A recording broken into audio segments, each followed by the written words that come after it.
Good evening, ladies and gentlemen. It is Curtis Selby, your tired midnight vlogger with vlogs, in this case, at 8 p.m. Thank you for showing up here. I would like to welcome from the chat. Yeah, thank you for showing up and being interested.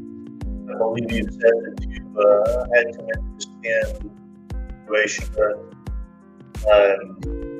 May not end up being the greatest review you ever hear, but it will be heartfelt in my case. Thank you very much for getting Meow Meow. I hope that you are doing well and that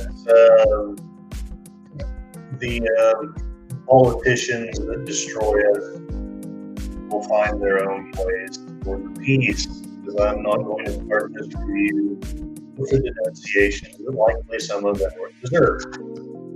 All right. I will stop the music and I will begin my discussion. So, when I was very young, very nearly a toddler, the show Kung Fu had shown up. It was on the television and we watched it a few times. And I remember my dad, who usually made fun of things that involved fighting and stuff, he really didn't say very much about it.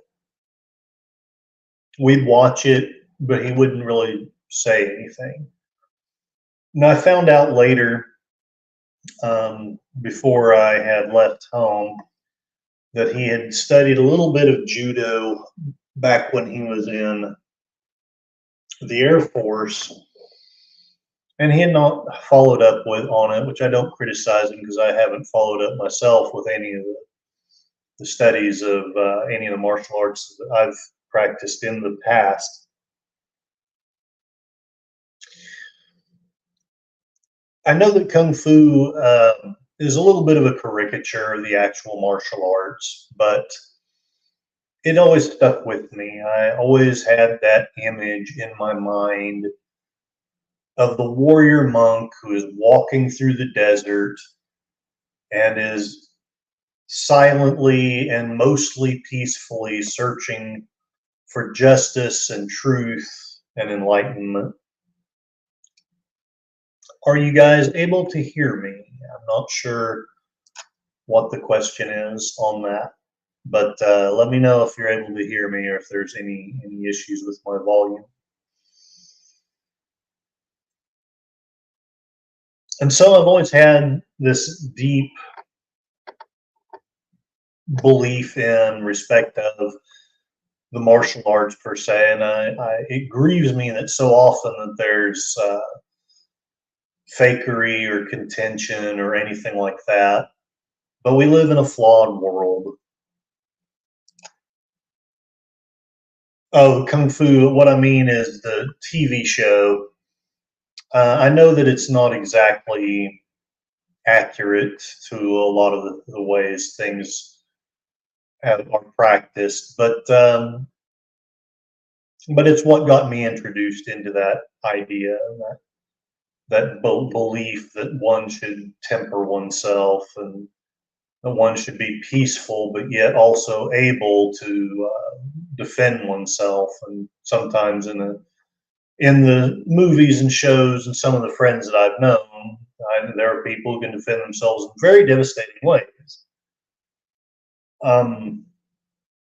When I was in college, I had PTSD, and I still have it, but one of the things that I did to try to deal with it was I joined a karate class. I'm hoping that some of my friends show up and are able to discuss some of these things, but in case it's just the two of us, I'll try to put on a decent show here. Putin's cat, yes, Shaolin is a style of Kung Fu. Carradine studied quit the show because of injuries, not because it wasn't popular. No, yeah, I believe it was a popular show. And I don't want to say anything disrespectful to Carradine. I know, it's like about any martial artist who's also a movie star. You're going to have people that just think they're the greatest thing ever, and then you're going to have people who detract from them. Today, with one possible exception, my intent is not to be detractful toward anybody. My intent is to be respectful of everybody. I know that I don't really embody the principles of Ueshiba in much of my life, but I will at least try to embody them during this stream. So I joined a karate class, and that was both very good and very bad. It was good in that it helped me with some of my own situations, and it helped keep me fit, and it was at least mildly helpful with the chronic fatigue. But there ended up being some issues in the class. I don't really want to discuss them right here because there are some very good people who I could easily sound like I'm being critical of or detracting from them. And again, that's not my purpose. There's nobody who's ever in that class I want to detract from in this stream. But karate, when the class came to an end, because situations happened and the dojo had to close down, I did for a while study Aikido, and people told me some things about Ueshiba, some of which ended up not actually being correct. But I was a kid at the time.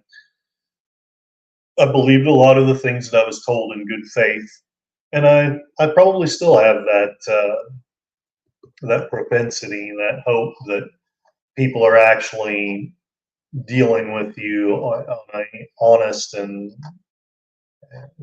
face front value, and all too often it ends up not being the case. I think I will start, unless anyone has anything in the chat that they would rather talk about on the subject of Aikido or Ueshiba, or the martial arts in general. I'm going to start very simply with some of the quotes from the book, so that people who haven't read it, I have no idea, Maura, if you've read it or not, but I want to at least give people the opportunity to know a little bit about what the book says before I start saying anything about my thoughts or anything like that. I will actually start with my own,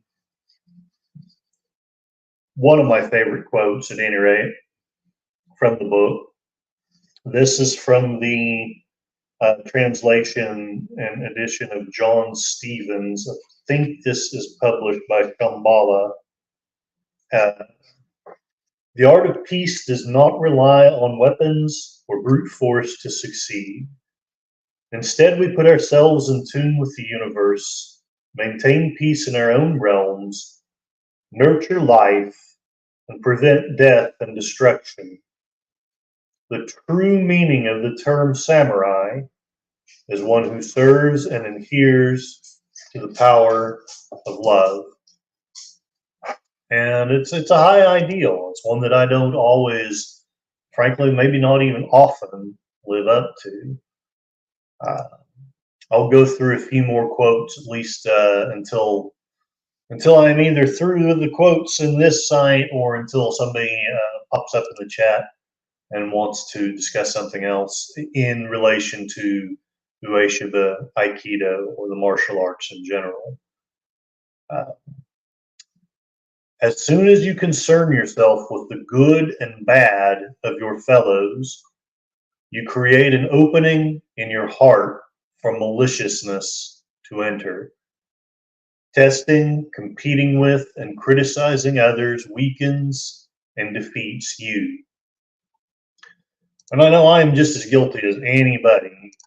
I have this propensity to label you as good or bad, depending on, are you doing something good for me? Are you agreeing with me? Is your company pleasant and good or not? And honestly, Ueshiba seems to be suggesting that we need to minimize some of that concern. Uh, I know that as far as people testing other people, I remember a time when I had angered my mother-in-law. Uh, I will again try to be like Ueshiba and not say the bitter thing that comes to my heart in relation to that anger. But the point I will make is she had said later that evening that she had been testing me and that she was trying to see if I was really as kind as I thought. Now, there may be a point to that, but on the other hand, I do not recall anywhere in Scripture where the Bible set her up to be someone to test me any more than I should be testing anybody else. At the end of the day, though, I do know that competition happens. I don't know that it can be done away with. But he suggests that it's not necessarily a good thing. I've always wrestled with that in my life because, to be honest, my propensity is not to like competition. I think likely that that's a character flaw, but I also find myself in agreement, at least in spirit, with people like Ueshiba, people like C.S. Lewis, who say that there is at least sometimes an element of competition that is not really uplifting or good. Uh, criticizing others, criticizing others weakens and defeats you, and it's very easy for me to be critical of people. It's one of the reasons why I fight it so hard. It's one of the reasons why I'm always apologizing and stuff, because I know in my heart that if you could read my mind, I would probably be thinking some pretty critical things. And who is to say that I have any right to criticize you and I haven't lived your life? I haven't walked in your way. I don't know anything about the trials that some people have been having. Another great quote of Ueshiba is, when you bow deeply to the universe, it bows back. When you call out the name of God, it echoes inside of you.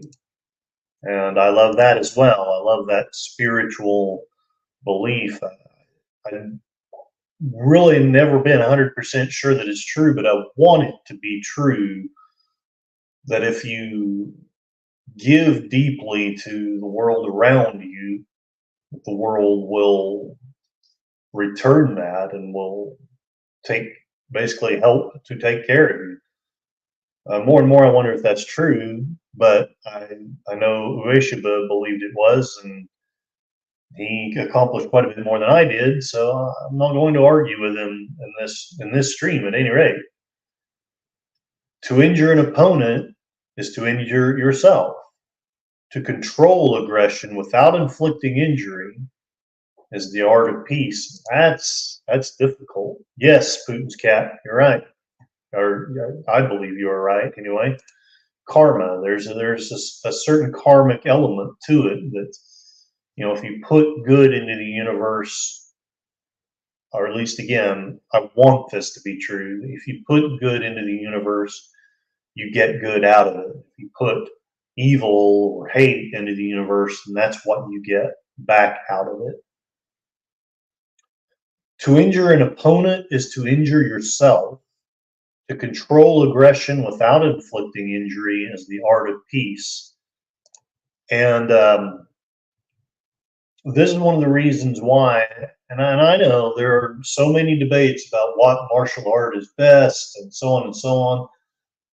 While I'm happy to discuss martial arts, I will not get into that debate today.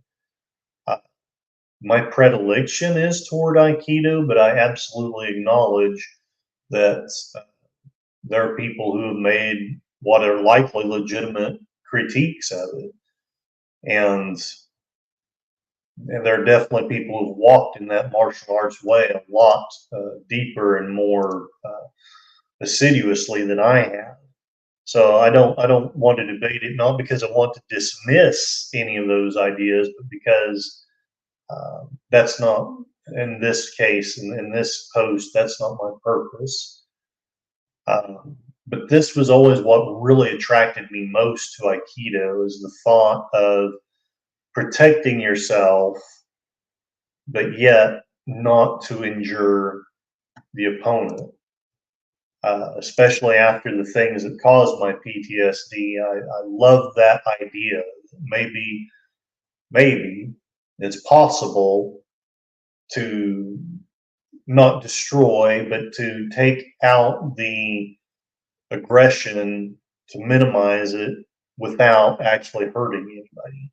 Again, I don't know if that's very likely or possible or not. I think it is for the great masters, for the true black belts, but I wonder about those who have studied it more shallowly, as I have. Never fear another challenger, and that is hard for me to do. It is very easy for me, really not so much to fear another challenger, although sometimes I do. But it's very hard for me not to have negative emotions towards someone that I believe is challenging. Never fear another challenger, no matter how large. Never despise another challenger, no matter how small. Large does not always defeat little. Little can become large by constant building. Large can become little by falling apart. I think that this is something that we are seeing in the world right now. At least as far as the large becoming little. I think some of the large powers, and I don't want to get too deeply into politics, but I believe we see it happening. That a lot of the large powers are falling apart because they're no longer adhering to the principles or to the discipline that made them strong. I think I've already read at least a similar quote to this. The true meaning of the samurai is one who serves and adheres to the power of love.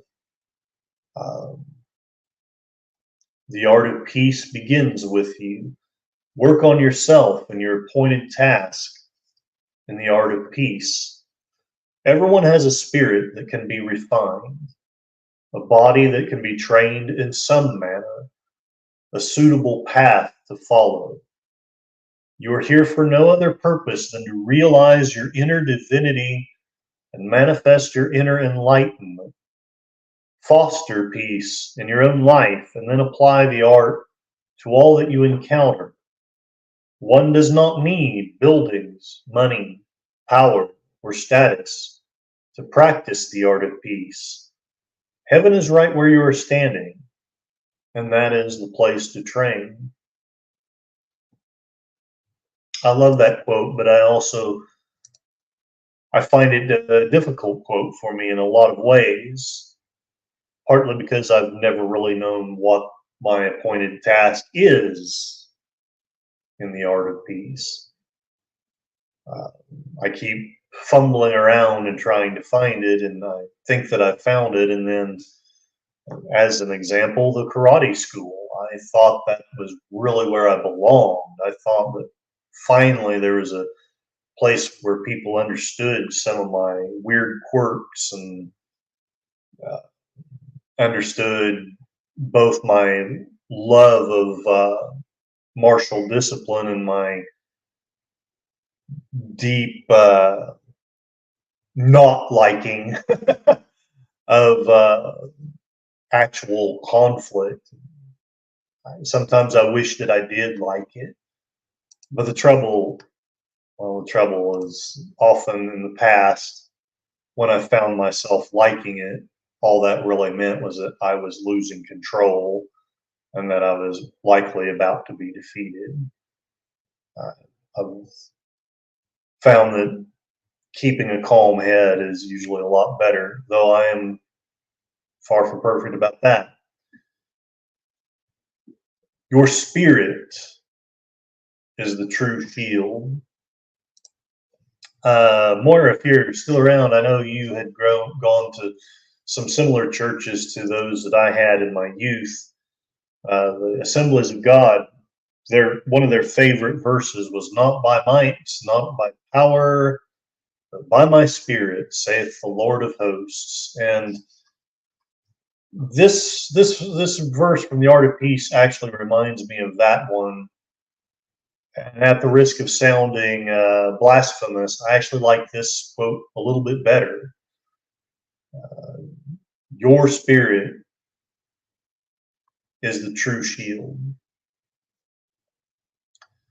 In the Art of Peace, a single cut of the sword summons up the wondrous powers of the universe.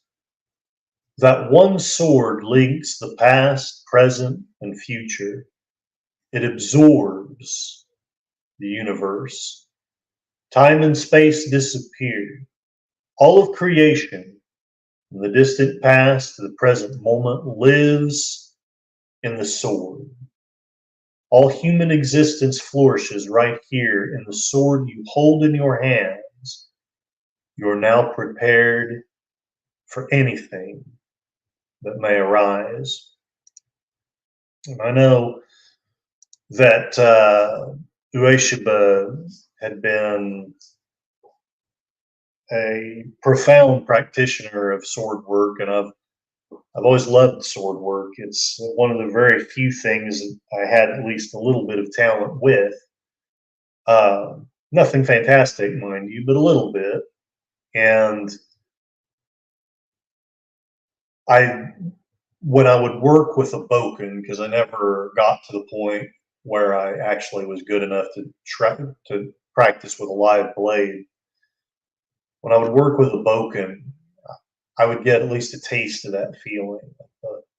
The whole world is just this divine unity with God, and that sword, the piece of wood that's in my hand, is an extension of the Creator, and we're basically somehow with that flash of that wood, of that blade, whatever you want to call it, there's something that we're creating. There's some beautiful element that's coming forth.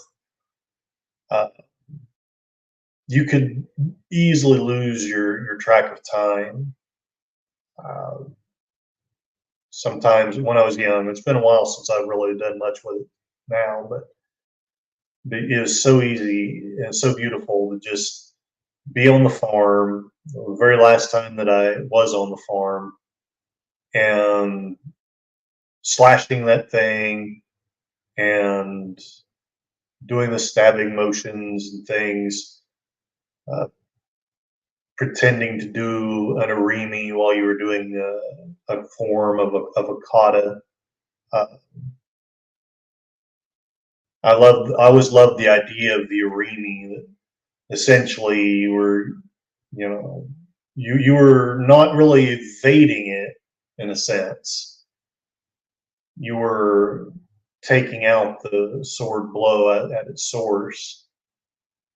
I miss those moments quite a bit. Do not fail to learn from the pure voice of an ever-flowing mountain stream splashing over the rocks. I've never been to a mountain in all my life. I've always thought that would be amazing to go to, maybe not a mountain top. I don't know if I'm quite tough enough for that, but the side of a mountain, and practice on my stances, practice with the boken, practice some of the old katas. I've always thought that would be amazing. A controversial point here, but at the risk of my sister hearing this and getting very upset, we can no longer rely on the external teachings of Buddha, Confucius, or Christ. The era of organized religion controlling every aspect of life is over. No single religion has all the answers. Construction of shrine and temple buildings is not enough. Establish yourself as a living Buddha image. We all should be transformed into goddesses of compassion or victorious Buddhas. And that statement, it reminds me of a lot of things that many people, including Christ, if you really think about it, from my perspective anyway, uh, he was not a very large fan of the established religion of the day. It's not that he was trying to destroy Judaism or to say don't be a practicing Jew, but he just wanted, you know, my father's house is supposed to be a house of prayer. You have turned it into a den of thieves. I think about that quite a lot. The churches, the temples should be sanctuaries, should be places where we're learning about peace and love and God. And it seems like all too often we just have people telling us, shaming us and trying to get money out of our pockets. Not always. There's good pastors, there's good priests, but it feels like that happens all too often. How much more is this? I'll throw out a few more. The art of peace is the principle of non-resistance. I don't know. That's a difficult one for me. I often love the thought of being in the resistance. The powers that be are corrupt. Let's overthrow them. Let's get out our pitchforks. But Ueshiba says the art of peace is the principle of non-resistance. Because it is non-resistant, it is victorious from the beginning. Those with evil intentions or contentious thoughts are instantly vanquished. Oh man, I want that to be true so bad. The art of peace is invincible because it contends with nothing.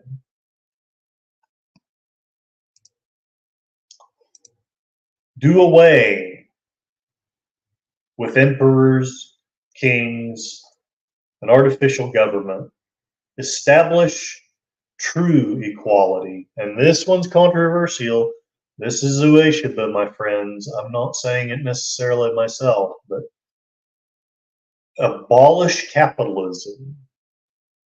Live in God's heart, simply and purely. I would love to know anyone's thoughts. Is it, we in the West do believe that we should get rid of the emperors and the kings. I think some of us at least want to get rid of artificial or at least corrupt government. I think most of us want to establish a true equality. Do we need to abolish capitalism? I don't know. It does seem like a lot of very profound people hated it, and yet I know some very wise people who also love it.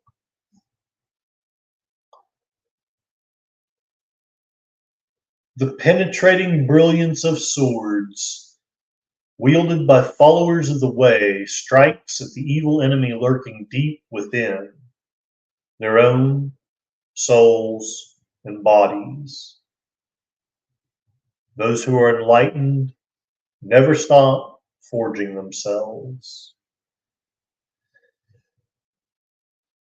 A warrior is always engaged in a life and death struggle for peace.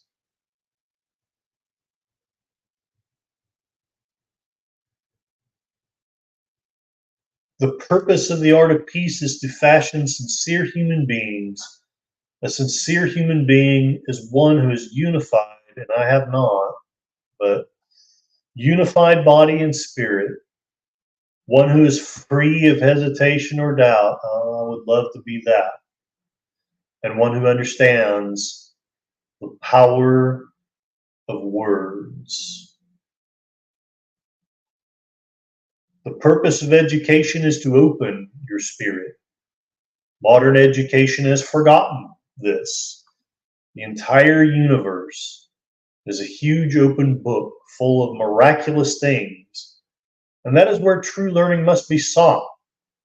In that spirit, take responsibility, train hard, develop yourselves, bloom in this world, and bear fruit.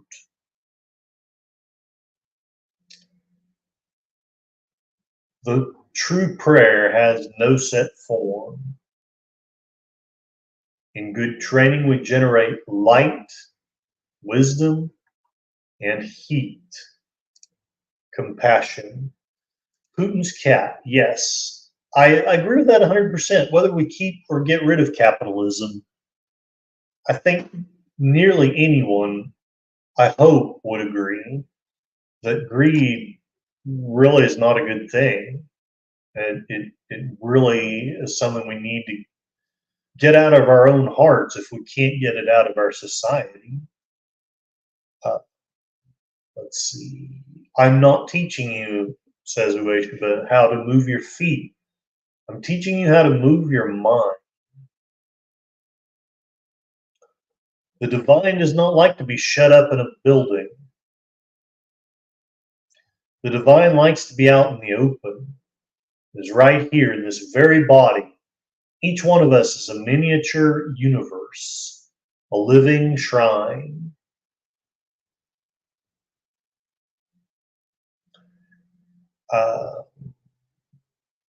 Oh, there's just so much good stuff here. I'm almost done with this page, though, and then I'll move on to discussing some other things about the man himself.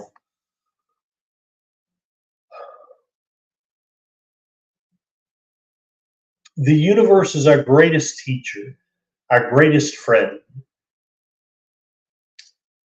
And all too often, I think it's my greatest enemy. It is always teaching us the art of peace. Study how water flows in a valley stream smoothly and freely between the rocks. Everything, mountains, rivers, plants, and trees should be your teacher. The world's wisdom is contained in books. And I love that. I love books. And by studying the words of the wise, countless new techniques can be created. Study and practice, then reflect on your progress. The art of peace is the art of learning deeply, the art of knowing oneself. And I think most of us know that, I hope I'm not getting this inaccurate, but I believe there was a carving above the doorway to the Athenian Academy. I hope I have that right. I know it was an academy in Greece somewhere. I want to say it was the Athenian Academy with the words, know thyself. We're abolishing stuff. Yes. At the risk of cutting into the spirit of my post here, which I said I wouldn't do, but I am 100% with you on that. I am not fond of the IRS or the ATF, but I'm being Aikido-like when I say that, I suppose. They would probably say that we should somehow find a way to overcome them with our ki or our spirituality. Again, I don't know. I want all this to be true. I believe at least some of it is. And I know that the man was a lot closer to God and enlightenment than I'll ever be. But anyway, I'm talking about Morihei Ueshiba and his book, The Art of Peace. And I've just been throwing out a few quotes, hopefully not boring people, but I've been trying to throw out some quotes that hopefully give you an idea of what the book is like and about. It's not really in any kind of a narrative form. It reminds me a lot of Marcus Aurelius' Meditations. It's simply a fair number of statements, a fair number of poems, or what looked to me like poems, that he had written down. They also, at least in the copy of the book I have, they have a lot of the calligraphy that he made. I've thought about trying to find some of these online, but I don't know. I don't know that I could do it justice, because it would be the calligraphy, it would be the symbol of the Japanese language, which is awesome, but it wouldn't actually be the man's calligraphy, I don't think. And to me, that's what I would really want to share, is how he saw the world in his calligraphy. The next statement, I want to put it into a little bit of perspective. I've heard people say that, that Bushido was essentially a death cult. Now, I'm not going to argue the point or against the point. I can absolutely understand why someone would think that. A lot of the training of a samurai was to teach you to basically be okay with the fact that there's death and the fact that you're going to die someday. I know they're the children who were meant to grow up to be samurai. I have read, at any rate, that they would often spend time in charnel houses and things, and just getting used to that idea that everything that's living is going to pass away. But Ueshiba says something a little bit different here. He says that Bushido is not learning how to die. Bushido is learning how to live, how to protect and foster life. Even in war, the taking of human life is to be avoided as much as possible. It is always a sin to kill. Give your opponents every chance to make peace. The last two quotes, and then again, I'll move on to something else. I want to know everything. My curiosity is boundless. I love that about the man. I've been there, and on my best days, I'm there still. Aikido is the way of harmony. It brings together people of all races and manifests the original form of all things. The universe has a single source, and from that core, all things emerged in a cosmic pattern. At the end of World War II, it became clear that the world needed to be purified of filth and degradation, and that is why Aikido emerged. In order to eliminate war, deception, greed, and hatred, the gods of peace and harmony manifested their powers. All of us in this world are members of the same family, and we should work together to make discord and war disappear from our midst. Without love, our nation, the world, and the universe will be destroyed.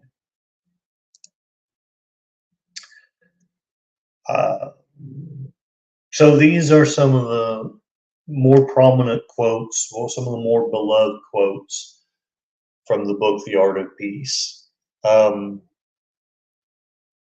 I thought I had his biography or his Wikipedia page up here. The reason I wanted to share it is because I had been told some things about him that were not true, and I don't want to dive into the controversy of that, but I did want to share the elements of his life that helped make him who he is, well, however you want to put it.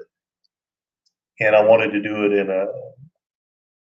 in an honest light, rather than over glorifying the man or over exaggerating his greatness. Although, again, definitely a much greater martial artist than I'll probably ever even meet, let alone be. Let's go. Let me do this, or hopefully y'all will forgive me. I'll probably be making some typing noises. Yeah. Ueshiba.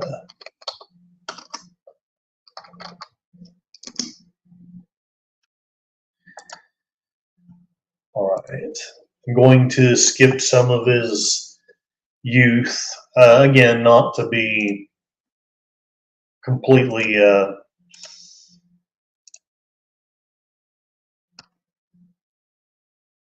basically, I want to get to the good parts.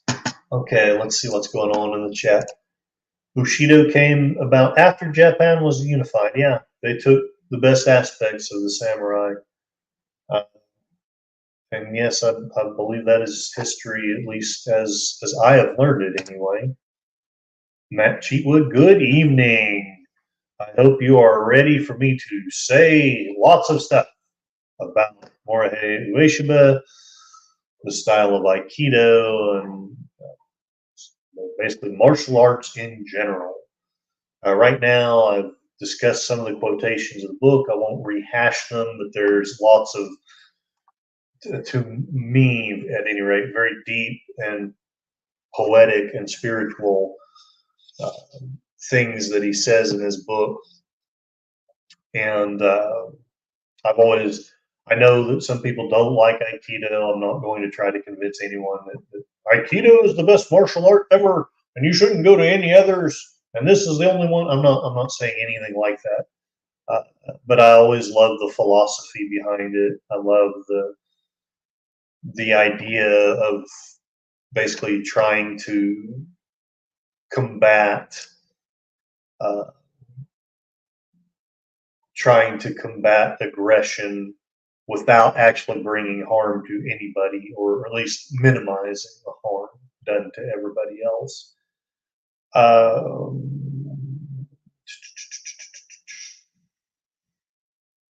I will skip down because what I want to share isn't so much his training, although I'm happy to go back if anyone's interested in that.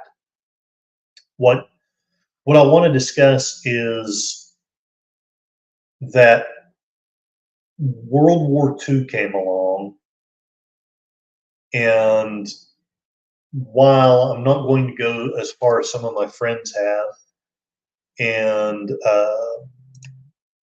I'm in Oklahoma. That's about as close as I'm comfortable with getting it pinned down to right now. I've had just too many stalkers and spammers. I know that I'm not saying that you are, but I've had too many of them, so I don't really feel too comfortable completely pinpointing where I'm at. And yeah, that Matt, I'm pretty sure that Putin is wanting to know that. He's asked me a couple of times, and I haven't necessarily meant to ignore it, but I guess in a way I have, because again, I just don't feel comfortable sharing that at the moment.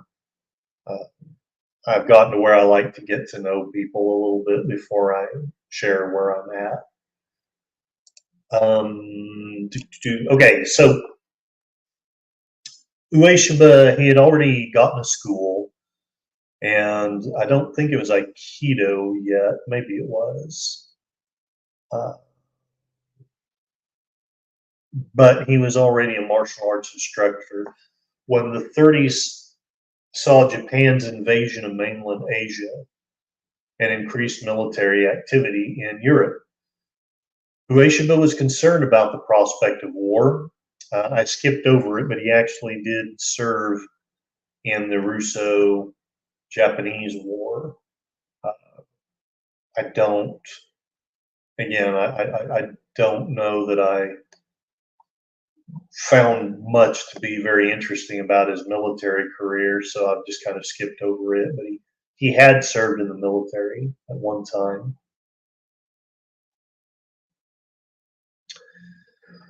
Ueshiba was concerned about the prospect of war. He became involved in a number of efforts to try and forestall conflict.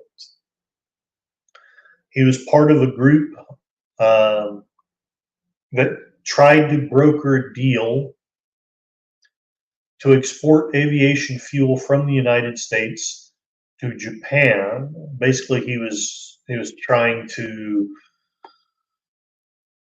He felt, if I'm understanding correctly what I've studied and read and heard, he felt that it was unwise for Japan to go to war, but it was also unwise of the United States to put an oil embargo on Japan. I believe he felt that that was basically goading Japan into war.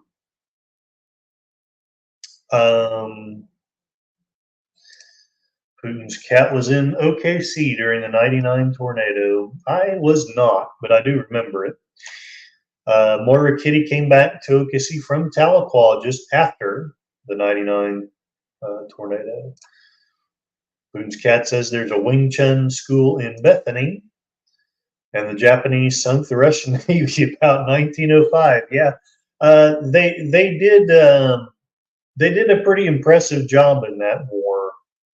I think Matt Cheatwood has already talked about that in just one or two generations, they went from being one of the last feudal powers to being an actual, first world power.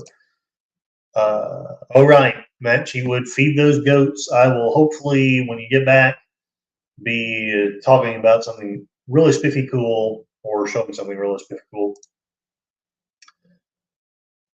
Japan could land on carriers in the 30s. Yeah.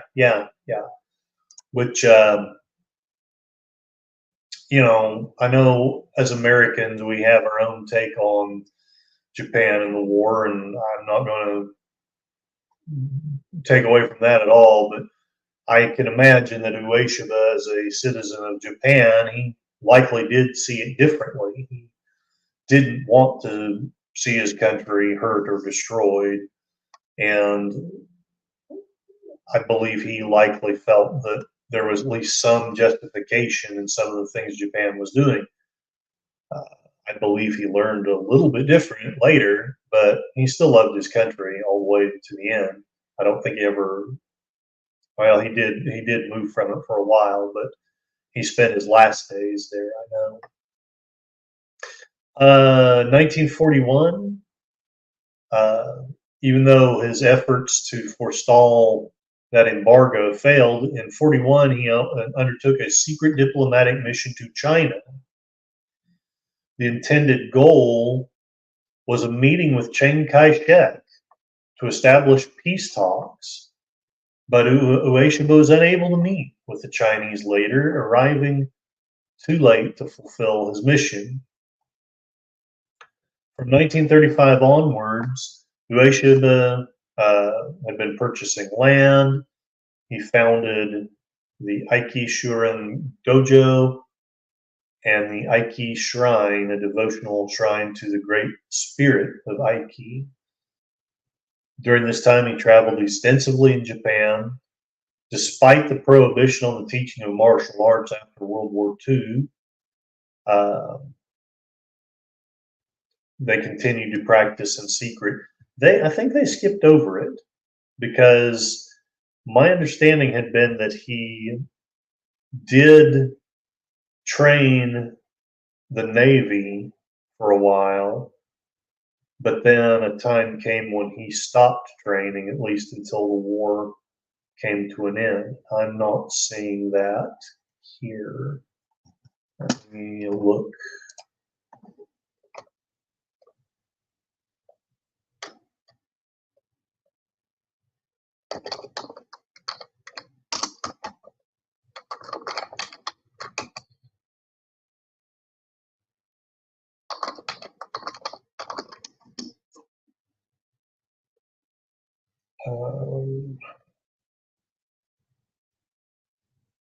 Wonder if this is it.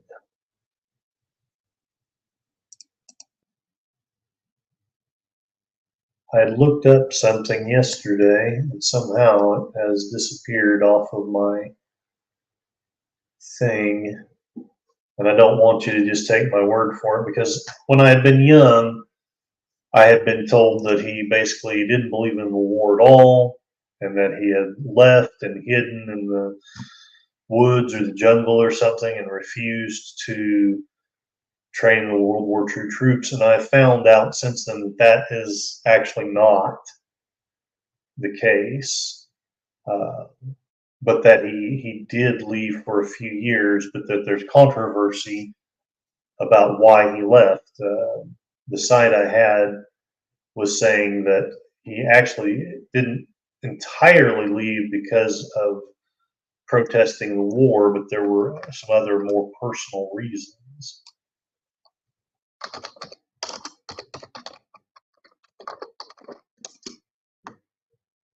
And I would really rather show it on the actual site.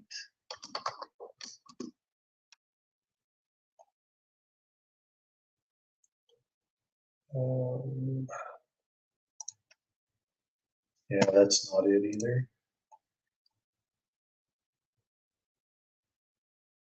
The long and the short of it is, I guess I'll go ahead and say it and hope that y'all do your due diligence and make sure that I'm not making up stuff.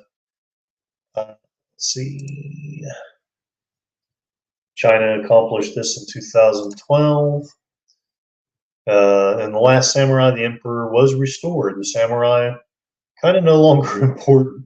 The militarists came to power and wanted an empire. After World War I, Japan was restricted on how many heavy ships it was allowed in the Pacific. While the United States and Great Britain remained on par with each other in the size of their navies, Japan was held to a navy 60% as large because of the Geneva Naval Conference. Yes, yes, that is correct. Essentially, during World War II, there was a time when there was some form of conflict going on between Ueshiba and his master.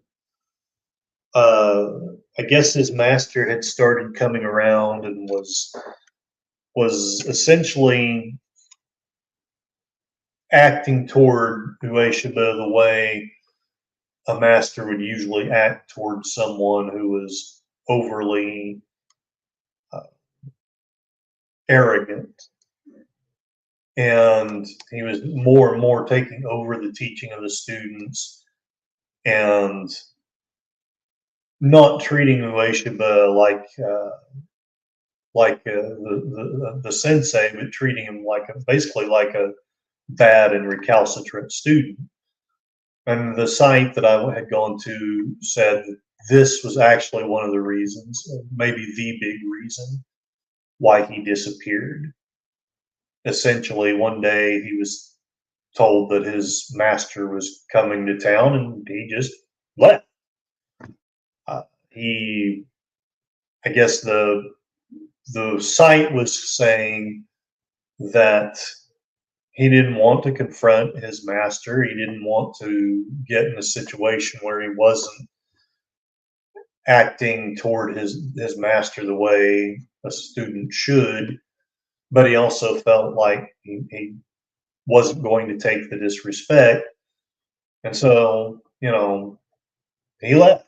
He got the heck out of there. And then after the war, he did come back and started teaching students again and built up a dojo. So the next site that I wanted to share was a day in the life of the founder Morihei Ueshiba, April 1968. I thought this was very fascinating. Morihei Ueshiba, this is your life. This is, I believe this was written by one of his personal assistants not long before Ueshiba died. The man begins with talking about how Ueshiba died in April 26 of 1969.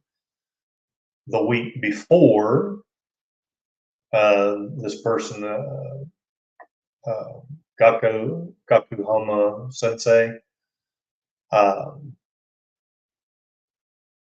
had returned to his hometown in northern Japan. This was the last time I was to see the founder. I was 18 years old. The announcement of his passing reached me, and I started out immediately for Tokyo. My family had been very happy that I had finally returned home, but he felt like he had to go be with his master, so he couldn't ask them for money to leave.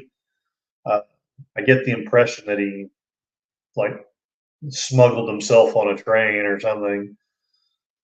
With the stubborn courage only the young possess, I hopped the night train for Tokyo without any ticket at all. At that time in Japan, most long distance travel was done mainly by train. As far as getting out of the station went, if you look carefully on the floor and under the seats, you could usually find a ticket that someone had lost. So I guess that's how he did it. For years, I've heard of dojos that mark this anniversary with memorial seminars. For me, it is a day of quiet prayer and reflection. In 1968, at the age of 85, the founder slept in a new addition to his living quarters. His wife slept in the next room. Off the main room to one side was a tiny room where the maid slept. The room that served as my sleeping quarters on the other side of the dojo no longer exists, having been demolished.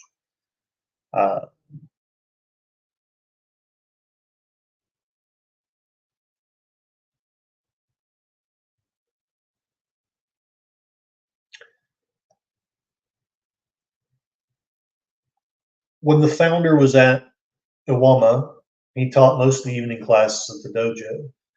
Evening practice started at 7. She instructed after having dinner at 5. He usually took his bath first thing in the morning. Because of his age, his diet was simple. He always took his meals together with his wife.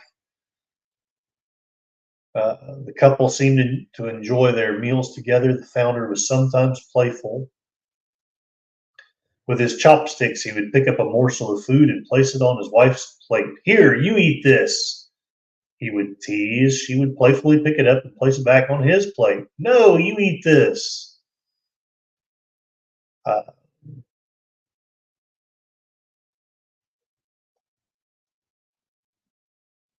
the founder and his wife took their meals in a room located directly behind the dojo altar.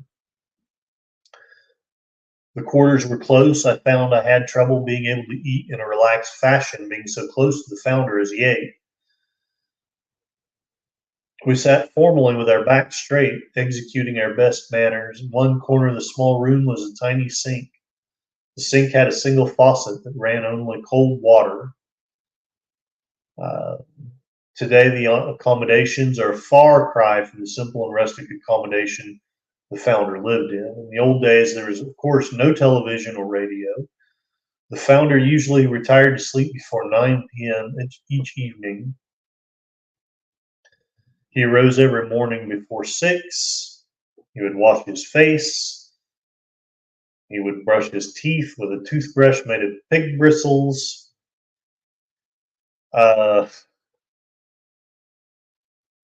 The bathhouse consisted of an enclosed raised wooden platform fitted with a large iron pot that was filled with cold water.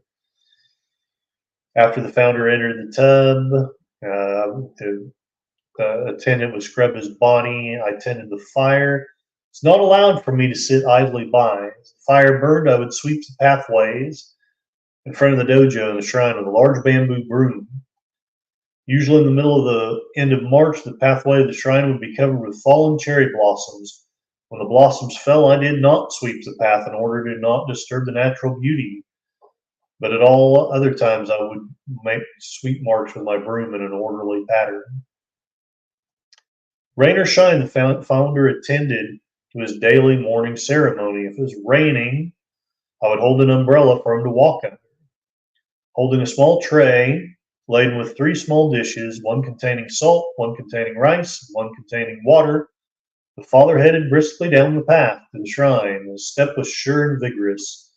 You can tell in the photograph, which you guys probably can't hardly see, but it shows at 85 he was probably about as in better shape than I am now.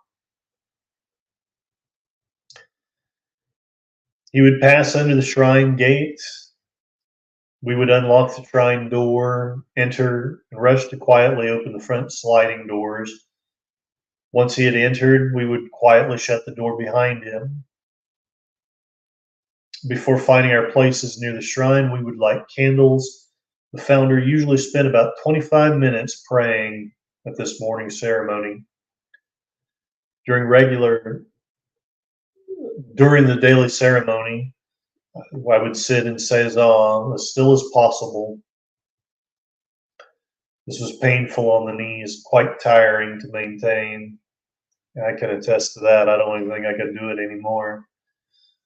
After he finished his morning prayer, he would return to the front yard, where he would stop to pray at a small shrine dedicated to the god Ushitora no Kunjin. This god was a personal god of the founder, and he always carried it with him. To conclude his morning ceremony, the founder would then stand erect, holding his shaku, which I cannot remember what that is. But anyway, he would look directly toward the sun. No matter if it was a clear day or the sun was obscured by clouds, he would raise his face toward the sun and pray directly into it. He would offer prayers to the Shinto god of the sun. Sometimes I copied his actions, but I was never able to stare directly into the sun for long. So I guess the reason why I'm sharing this and the reason why I find it very fascinating is it was just a very, very simple lifestyle. He would do his religious duties. He would have some time with his family, and then he would teach, and then he would go back to sleep and do it again the next day. And that probably sounds boring to everybody in here, but to me, I just love that he's not putting on a bunch of airs anyway. He's not living like a millionaire, like a king or anything. He does have some servants, and they're taking care of him. But he seemed like just a very simple man of prayer and martial arts and having a decent time with his wife. So, Jedi Bill is starting. Okay, if you'd like, go ahead and go to the karaoke. I may show up there in a bit. I wanted to talk about maybe just a couple of more things. Essentially, the long and the short is, to me, it's a beautiful book. It had a pretty profound impact on the way I see the world. I love the martial art of Aikido. I know that many people feel it's not very practical, and I can understand. I really do understand that reasoning.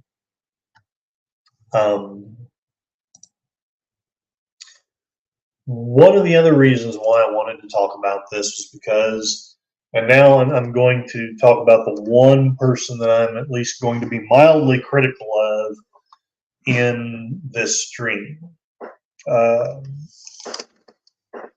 Earlier, I had done some speaking about this person in an earlier stream, but I didn't want to do a stream about them. I wanted to do a good positive stream, and in order to do that, I felt like the way to do that was to talk about Ueshiba, to talk about Aikido, to talk about the positive impact that the martial arts has had on my life. I have, yes, I've read that several times as well, and I probably love it even more than I love The Art of Peace. I don't really claim to be a Taoist myself, but I think that a lot of religions are short-sighted not to, even if you don't want to